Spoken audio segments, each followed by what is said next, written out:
Art. Art comes in many different shapes, forms, and sizes. Paintings are art. Movies, shows, pictures, cartoons, and music are all examples of art. Now, with all of these different interpretations of art, people should naturally be more willing to embrace different sorts of art. Now, when I tell people that I think FurryLand is art, they think I'm joking. FurryLand is a series developed by Danny Smoke that was released on March 14th, 2024 and premiered on TikTok. At the time of writing, this has 14 parts. The series follows a very deep and enriching story, but the first thing people notice is its unique art style. Now, I will admit, the art style is unique, to say the least, but that is absolutely not a reason to write the series off. Because if you can look past it, or you just don't mind, there is some great storytelling, and unironically, some good humor in here. Yes, I do find FurryLand funny. To fully understand the complexities of FurryLand, I'm going to need to go over each episode and completely spoil the plot. If you have any intent of watching this, stop the video now and go watch it. Right now it's like under 10 minutes. This is your spoiler warning. The first episode of the series starts off with our protagonist, Danny Smoke, announcing that he has a new girlfriend before being cut off and sucked into a portal. He gets teleported to a place called Furry Kingdom. He is only able to take a quick glance at his surroundings before being captured by a character named Marshall the Wolf. He explains the reason for him being captured is because furries haven't seen a species like him, so he's being brought to the king, King Magnum.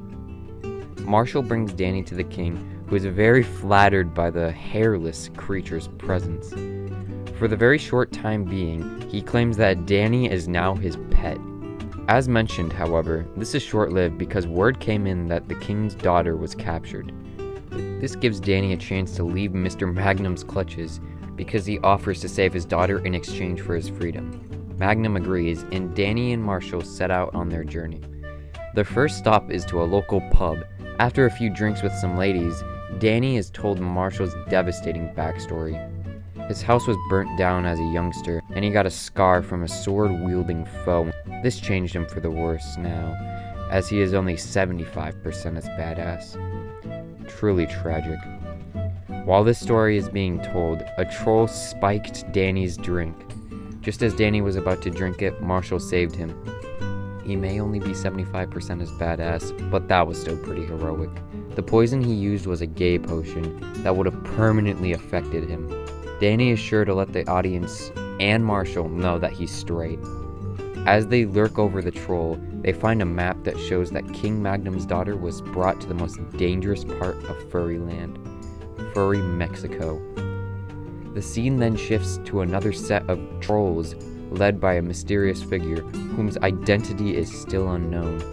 The trolls can be seen wreaking havoc on Furry Kingdom, almost killing many folks. I'm now going to talk about the last episode, so this is another spoiler warning because it's pretty deep.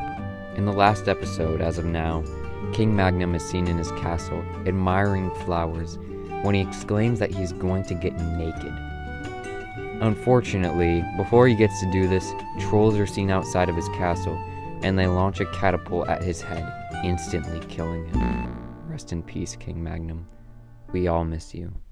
While the story may not seem the most original, it's still developing, it's still a work in progress, so we can't definitively say. Also, it's not necessarily about the story, it's about the characters that inhabit the story. And they are very rich. Our main hero of the story, Danny, isn't as developed as he could be for now, but he's still funny and his dynamic with Marshall is great. Danny is certainly a charmer. He constantly uses his great personality to help him out, like with King Magnum and the girls at the bar. He acts fearless, but there's some clear indications that he's more worried than he truly seems. An example of this is when he's being taken to the king's castle. He isn't the best speaker though, but I think that just adds to his charm. However, we all know that Marshall is the steal of the show. From his menacing first impressions to his sad backstory, he's all around just a great character. At the beginning of the series, he's very annoyed and apprehensive at his presence, but further into the series, he's shown saving his life, or his sexuality. He even called him a cool guy. There's also been a lot of fan speculation that Marshall is gay for Danny. While there is some evidence, I'm not too sure either way. Marshall seemed pretty sad when Danny said that he was straight, but he doesn't explicitly say anything. Also, it seems that Marshall is kinda jealous when King Magnum said he would have gay fun with Danny. But it is kinda strange that if Marshall was gay, that he saved Danny from the gay potion. You'd think that if he was in love with Danny, he wouldn't protect him from the gay potion. But he may have not known that when the guy spiked his drink. It's fun to speculate about, but I can't really definitively say. Until... Yeah, I started this project before part 15, but now that it's out, there's some pretty damning evidence. The episode begins with the bar being attacked while everyone is still in there, Marshall telling people to follow him before getting knocked out from his alcohol. Danny, not having any, was able to start dragging Marshall out. This is before he regains consciousness, and, well, let me just play the clip. Everyone, follow! Oh, you drunk bitch. Everyone follow me! Don't you touch me, hairless! Yeah, it's all but confirmed that he likes him. They start arguing before the trolls break inside, revealing that the leader is named Prince Britissimo. Marshall seems to recognize him before the episode ends. This is pretty huge because it was clear that something extra was going on between Marshall and Danny, but it's also cool to see that Marshall knows who Prince Britissimo is. Yeah, anyway, Marshall is pretty cool, and seeing him warm up to Danny is also heartwarming. Although it's sad to see them bickering, they're still warming up to each other. I certainly would love to see a redemption arc where Marshall finally becomes 100% badass again. He's also a pretty good leader, or general. He seems very fierce and coordinated when planning his trip to Mexico. Come to think about it, he would make a great new king. And speaking of kings, I would like to dedicate this section of the video to the late King Magnum. My character analysis wouldn't be complete without him. He didn't deserve the very little amount of screen time he had. He deserved way more. We all know him for the fatherly figure he is to his daughter, and the side of him that craves affection, but there's even more to him beyond that. He's funny, he's witty, and best of all, he upholds his kingdom. He truly knows how to be a king, but also when to be personal. I will admit, the way he acted around Danny was a bit strange when he met him. That was most likely because he hadn't talked to many people around that time. We can infer this because he was very surprised when he hears the news that his daughter has been kidnapped, which he could have found out sooner if he would interact with more people. So I would say it was justified, because he just needed someone to bond with at the time. We all do after a while. All I'm trying to say is that he was a great person and didn't deserve to leave this kingdom so soon. Hopefully Marshall can fill in his boots in the future, even though that is a very tall order. Now, I have done a lot of speaking about King Magnum, but I'd like to highlight another perspective from my friend. He wants to keep his identity a secret, only going by Mr. Valium. So, take it away. Now, you know me. I like Furry Guy just as much as the next guy. It has a thought-provoking plot with amazing world-building and deep, meaningful characters. Plus, it has some of the best jokes and comedic timing I've ever seen. But what I'm really here to talk about is the sad passing of King Magnum. It's truly understated how much of a true hero he was. He single-handedly kept peace in Furry Kingdom. Furry Kingdom would be nothing without him, and for that, I think he's worth remembering. And to add on, his name itself is one of the best jokes in the series, being that his name is Magnum, which could be deriving from one of his most well-known and prominent physical features. And a popular way of calling this feature, the overbearing size that it is Magnum, which might be able to give you a hint of where his name originated from. So yeah, FurryLand is great, go watch it. Rest in peace, King Magnum.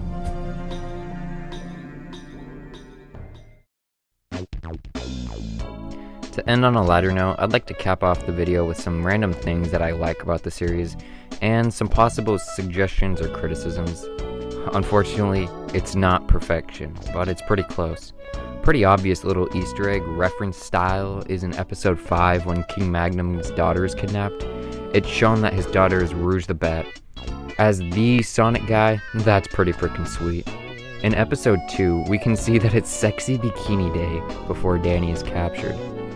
Later, in episode 8, we can see that in the bar, the ladies drinking are actually the ones participating in Sexy Bikini Day. There's even a ribbon that says it's their celebration.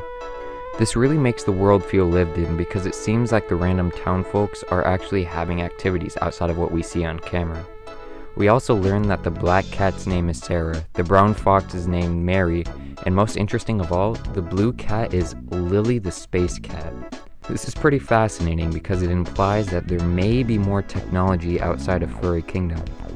The setting of FurryLand is mainly placed in Furry Kingdom with a potent medieval theme, but the existence of this singular character implies that there's something more. Also, inside the bar, there's a pretty neat reference to one of Danny Smoke's videos outside of FurryLand. In the bar, Danny says that he's gonna chug his alcohol, which is nearly word for word what the captions of this video says. Pretty neat callback for the ones caught up on Danny lore.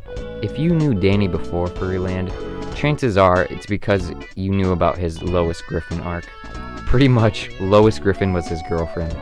This is relevant to FurryLand because in episode 1, he says that he got a new girlfriend before going to FurryLand. This is never brought up again though, so it's not entirely clear if he's gonna stick with his girlfriend or find a new lover in FurryLand. Not to slander King Magnum, but I think it's kind of funny how the first thing he does when his daughter is kidnapped is to play with his new pet. What a legend. Another thing I like is in the bar scene, when Danny says that he's gonna look down in sadness for 15 seconds, he actually just starts counting. But that does lead me into a small problem with the series. Since it's told in a short format, there's inevitably gonna be some episodes taking place in the same location. As of episode 15, they have spent 8 episodes at the bar. The 15th episode takes place in the bar, but it's more centered around the destruction of the place, so I'll just say it's 7. Either way, after a while, the episodes really start to blend in. Danny could have easily combined episode 10 and 11, because part 11 is literally just him saying that he's straight. It's still funny, but it could have been the end of another episode. I only bring this up because we have to wait around 3 to 7 days for a new video to release, so having a longer episode would just be a little bit more productive. I don't mind either way because we're still getting amazing content, just throwing some ideas out there. A cool callback to an earlier video can be found in part 14 when King Magnum is looking outside his tower. You can see that he's holding a mug, and the writing on the mug says, "Don't talk to me until I have my gay potion." This could explain the actions with Danny earlier, because he might have had a gay potion before their interaction. There's a cool post on Instagram that Danny made showing that he snuck a sneaky selfie during the meetup with King Magnum. This just shows that King Magnum was kind enough to let a stranger keep his belongings while in the castle. I can't sing his praises enough, he's just a great guy. In episode 13, when the trolls are first seen attacking the kingdom, they shoot arrows with hateful speech on them. This is a subtle metaphor for the trolls in Danny's social media comments. You probably knew that, but did you hear the words that the arrows said while they were hitting the ground?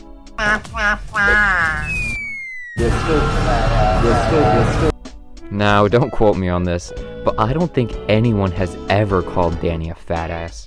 I mean, just look at him. And for the very last topic of the video, have you ever paid sole attention to Danny? Like, not look at anything else, just watch Danny? Probably not, because you may have been looking at the captions. This is probably for the better though, because intentionally or not, Danny has some of the worst freeze frames in the entire series. When nothing's going on with Danny and he's not talking, he usually sits in the most awkward frame ever. Now that the series has a more action-driven style to it, there's gonna be less of these, but it's still funny that it happened in the first place. Okay, that is it. I have talked about every single last thing about FurryLand. There is nothing more I can talk about. Seriously, what else is there? Oh my god, come on. Thank you guys for watching this video. It was really fun making it, and I hope you guys enjoyed watching it, just as much as I did making it.